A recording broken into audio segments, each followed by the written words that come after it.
Ça y est, le Congrès des États-Unis a voté un paquet de soutien à l'Ukraine, à Israël et à Taïwan. Et pour que les choses soient bien claires, le président de la Chambre des représentants des États-Unis, l'équivalent de l'Assemblée nationale, un républicain, a déclaré que la Russie, la Chine et l'Iran étaient le nouvel axe du mal. C'est posé pour toute négociation et retour de la diplomatie. On repassera. D'ailleurs, ce n'est pas la question.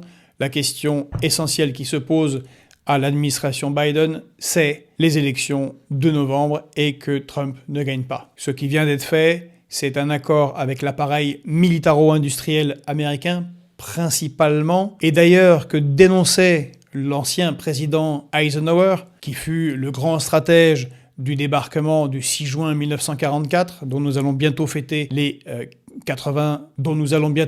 80e anniversaire. Eh bien, c'est Eisenhower qui nous alertait en 1956, à la fin de sa présidence, en disant que la démocratie aux États-Unis pourrait tomber entre les mains du complexe militaro-industriel. Venant d'un militaire, on peut estimer à sa juste valeur ses propos. Or, c'est ce qu'il se passe. Sur les 95 milliards votés, 61 milliards vont aller à l'Ukraine.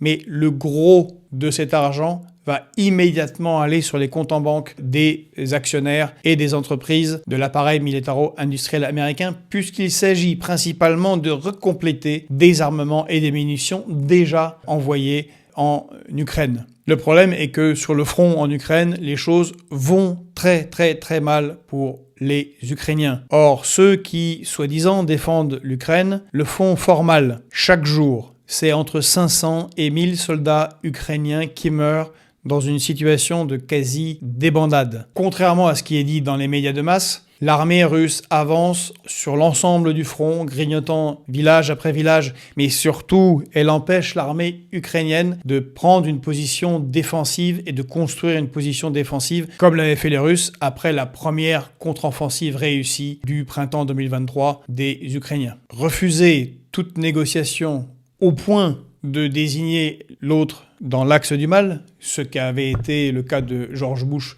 parlant de l'Irak, on en voit toutes les conséquences encore aujourd'hui en Irak et dans le monde, est absurde. Ce que doit faire le président des États-Unis, c'est prendre son téléphone et parler avec son interlocuteur, à savoir Vladimir Poutine, pour trouver une solution négociée et pacifique à ce conflit qui ne fait que s'envenimer. Car la conséquence de cet envoi des 61 milliards, c'est que, certes, l'État ukrainien ne sera pas en cessation de paiement comme il était quasiment. Certes, cela pourra servir pour rehausser un peu le moral d'une armée très largement défaillante de ce point de vue-là. Certes, cela permettra peut-être de contenir un peu l'armée russe. La conséquence surtout, c'est que si aucune négociation n'est initiée, c'est que encore des dizaines de milliers d'Ukrainiens meurent jusqu'à l'élection américaine du 4 novembre, puisque c'est ça l'objectif principal, et que dans ce cadre-là, l'Ukraine perd encore d'énormes portions de territoire.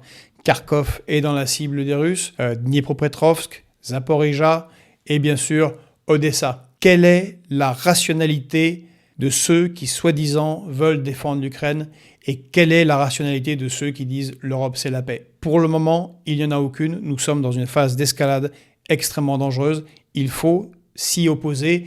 Et comme le faisait Jaurès, car c'est ça la situation dans laquelle nous sommes. Nous ne sommes pas avant 1939. Nous sommes dans une situation d'affrontement de puissance impériale. Je pense spécifiquement à la Russie et aux États-Unis. Il faut arrêter l'escalade avant que ce soit une déflagration catastrophique. C'est Jaurès qui nous inspire et c'est Jaurès qui avait raison avant 1914 et c'est ceux qui sont pour la paix aujourd'hui qui ont raison. Nous n'aurons plus de larmes pour pleurer si un conflit se déclenche.